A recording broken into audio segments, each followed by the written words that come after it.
3, 2, 1. Wow, check that out. Campers from Space Camp for interested visually impaired students taking part in launching a rocket this week. The SciVis program brings blind and visually impaired students from not just the United States, but from 6 different countries to take part in Space Camp. For one blind camper from Maryland who's attending for his 2nd year, he is using this time to not just be with peers and share the same disability as himself, but to also learn how to cope with it. To me, the best thing about taking part in Space Camp is actually being around other people who have the same disability as me. And I kind of get to learn from them of how they do things, which allows me to, further, learn how I can do things and how I can better do things. I learn how to have better strategies of doing these things. And it helps me reinforce the idea that I still can do everything that everyone else can. It just maybe slightly different ways, but I can still do those things. Yes, he can. And Adam is most excited to take part in the 3.5 extended duration mission this year, hoping to use strategies that he learned from his time last year. That's so cool. I love how they are so hands-on, and obviously you got to see it yourself, Carson. Mm-hmm.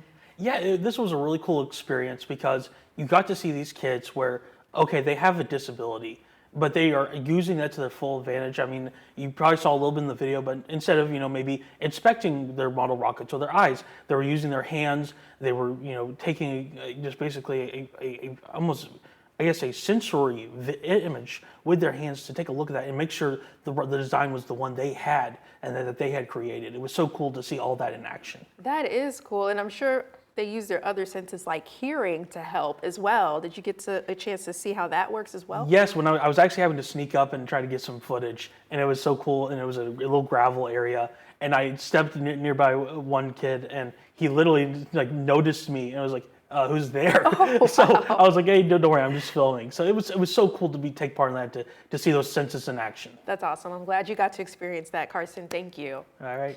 Well, the popular NASA bus tour at the Marshall Space Flight Center has been suspended due to the federal government shutdown. The U.S. Space and Rocket Center says tours will resume once government operations restart. Normally offered Fridays and Saturdays, the tour gives visitors a behind-the-scenes look at the historic Redstone Arsenal. Now, the Tennessee Valley's certified most accurate forecast from the FOX54 Weather Impact Team. And here's okay, I know every day I've been saying that these looks from the Mountain Live look, great. but so far, that is the most picturesque we've seen live look from Montesano. I think that is probably one of the better Montesano shots we have seen thus far this week. And over the next couple of days and maybe over the next week or so, I would anticipate that it's going to get even better and better at this time because eventually the sun is going to set at exactly this time. So I imagine it's going to continue to look better and then it kind of gets worse. I know, and then we won't be able to see it, but we just enjoy it while we can, right? Exactly. That's what we're going to do. We're going to enjoy it while we can. In case you're curious, the sun is going to set in about the next 10 minutes or so, right around 6:31 or 6:32, somewhere in that time frame. Let's talk about the tropics. I don't normally start off things talking about the tropics, especially because Imelda has no impact on the continental United States, or specifically North Alabama and southern Middle Tennessee. But there's one thing that's kind of missing from the picture. It's been there for the last several days, Umberto. Where did Umberto go? Well, it kind of sort of disappeared, but not in the sense that it just kind of vanished into nothingness, but in the sense that Umberto began to weaken a little bit, where Imelda maintained a little bit of its strength. And as the two storms were already growing closer and closer together, Imelda kind of absorbed Umberto, and they kind of became one. Right now, Imelda has maximum winds of 100 miles per hour, making it a Category 2 hurricane hanging out in the Atlantic Ocean, and that's exactly where it's going to stay. All of this is known as the Fujiwara effect. I could go into much greater detail, but I don't have time for that. So instead, I made a video on my Facebook page, Chief Meteorologist Jordan Dressman, and you can go learn all you ever wanted to know about the Fujiwara effect. Here's radar right now looking nice and quiet. We had a little bit of rain trying to show up in South Huntsville, still trying to show up there a little bit, but I have a hard time believing we're actually talking about anything hitting the ground. We're talking about a bit of a lack of moisture in our atmosphere, so it's been somewhat difficult to support any rain through the course of the day.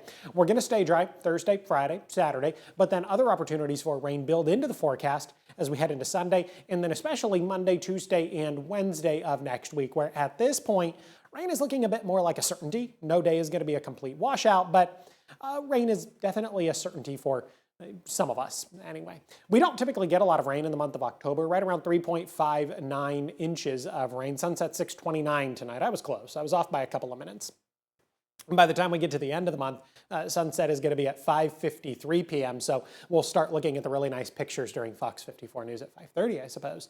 80, that was the average high temperature this afternoon. We were much warmer than that today. I'll get to that in just a second. I want to give you some cool thoughts to think about, though. 30 days until Halloween, only a couple of weeks to buy your costume before all the good ones are gone. 57 days until Thanksgiving, plenty of time to buy the turkey. 85 days until Christmas. Maybe you started buying some of your Christmas gifts already. Temperatures climbed into the upper 80s this afternoon. We saw 88 degrees today at the Huntsville International Airport. Fayetteville saw 87. Coleman saw a high temperature this afternoon of 84 degrees. Live look out over the Parkway. A little bit of cloud cover off into the distance, but that's about it. We're looking north on Memorial Parkway. 83 right now in Huntsville, 82 in Athens, 85 degrees right now over in Florence. A quiet night, temperatures drop into the low 60s, got a low temperature right around 62 degrees. When the kids get on the school bus tomorrow morning, 66 at 8, 70 degrees by 9, 73 degrees at 10 a.m. with plenty of sunshine. Have a good look at the next 7 days. 83 on Thursday, a pair of 82s Friday, Saturday, 83 degrees on Sunday, again increasing the opportunities for rain, but there's a level of consistency as far as the 7-day is concerned where we maintain the temperatures in the lower 80s through the middle part of next week. Governor Kay Ivey has declared October as HBCU month in Alabama. Ivey shared this news on X, saying, quote, "I have signed a proclamation declaring October as HBCU month. Our 14 HBCUs are a cornerstone of excellence, shaping leaders who strengthen our state and nation. Alabama, proud to celebrate their legacy and support the students who call these institutions home," end quote. Now, the state of Alabama has the most HBCUs than any other state in the country, and it's home to one of those 14 HBCUs just a few miles outside of Huntsville. Normal, Alabama is home to Alabama A&M University.